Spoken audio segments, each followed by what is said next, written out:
Hi everyone. So instead of writing about podcasting and why it's important and why it's used in a flipped classroom, I decided I would kind of do my own podcast. Just kind of show what a student might be looking at in a flipped classroom, what an instructor might use. So I'm using Google Plus, but there's a lot of different or Google Hangouts, but there's a lot of different podcasting tools. So there's Jing.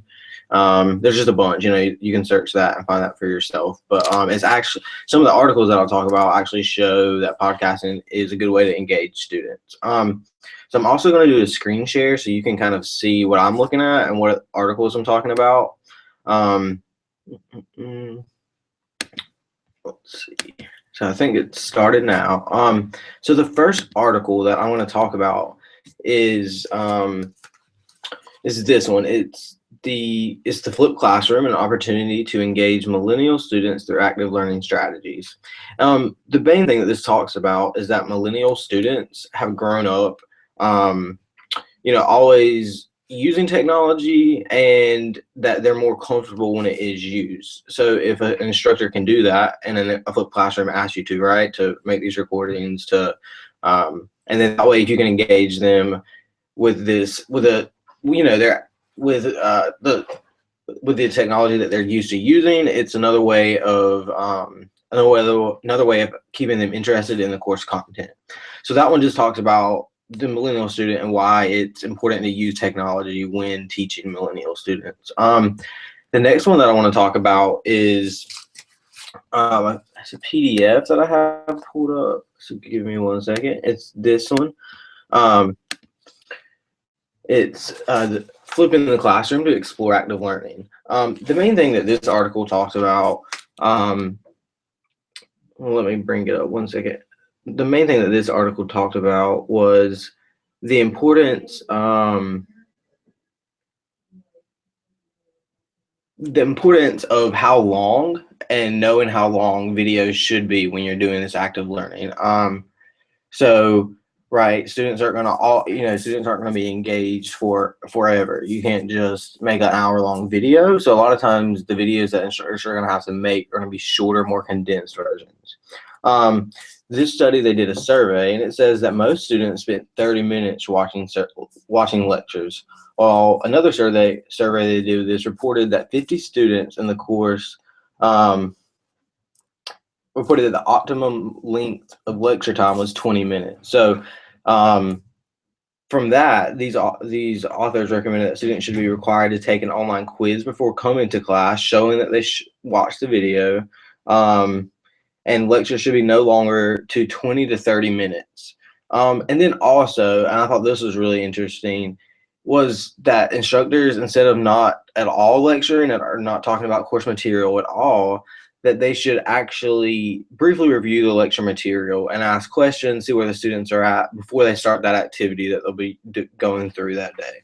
So that one was interesting, and it really shows, I think, that, instructors can't make these very long videos post online. They say about 20 to 30 minutes, and that's the best time. So let me bring up another one that actually talks about what students have reported podcasting did for them. So this one, podcasting, a new technological tool to facilitate good practice in higher education, was a really good article. And they talked about 5 ways in which podcasts actually help students in their learning process. So it helps students get an overall or global vision of the chapters. So it reduced the time that they had to study. And then this offered a new tool to review concepts that they had learned during the week. And it increased the feeling of proximity between students and teachers. It enhanced students' motivation, and it allowed students to learn in different ways. I thought this was interesting, and in this study, they got this information by using 13 podcasts, and then asking the students why they liked it, so they use this. But I think the most important thing for this is what I got from it was that, it's one way lectures and these video lectures are one way of engaging students. So, and it's another way of building a learning community, not just in the classroom, but also outside. So students felt like they were more engaged with the teacher because they can, they weren't just at home by themselves doing homework. They're actually listening to the teacher talk to them via the video, and then they would go to class and also see the teacher. So it was it was a better environment for them. And so the next one that I want to show you is a study that did 6 15 to 20-minute podcasts in a course. And I just want to talk about how the students used them and how they found them important. So students rated these podcasts in this study as enjoyable and informative. They replayed the videos a lot, so that's another important thing. So in a regular lecture environment, when courses are just, or when teachers are just talking about the material, a lot of times you can't stop or pause or ask questions. Or if you do, it might kind of, you might feel embarrassed, or teachers sometimes don't want you to, right? They're just talking and all of that. But in a video, students can go back, replay different parts, material, so that it's more flexible. Maybe you don't need to stop at all. Maybe this student always, can listen. Then they don't have to stop. But for the student who needs to hear things repeated or isn't sure about something, they can go back and rewatch this video. And students also enjoyed the flexibility of being able to interact with course material in any environment. So this article discussed how some students would watch the course videos or PowerPoints, lectures on their way home or like riding on the bus. So I thought that was really interesting. And then they also talked about using the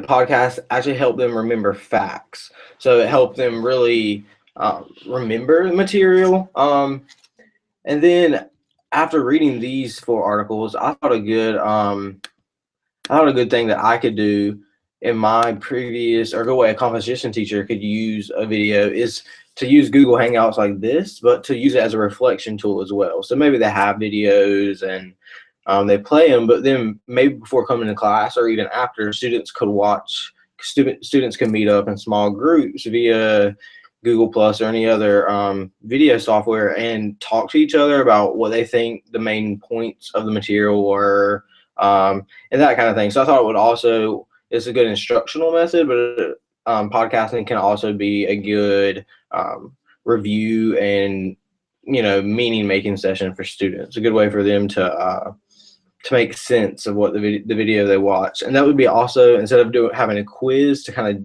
gate check the students before they came in, the recorded conversation they had about the video could serve as a way for, once you have to do this before you come to class. And I think that would be a good way for teachers to make sure the students are watching and engaging in these different videos. So so I think that's it.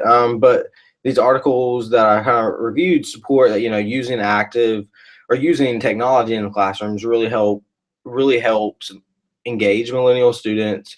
It helps students be able to go at their own pace, whether that's to watch the only parts of the video because they know all of it, or to go back and watch different parts where they're confused. And it also facilitates good practice. So it helps students remember stuff better. It helps students and teachers feel a bit more close, and it helps create like a better, more flexible and bigger learning environment outside of not just in the classroom, right? So it's outside, whether it's on the bus or wherever they're at. It's to have more opportunities to engage with the course material. So that's about podcasting. I hope this was useful.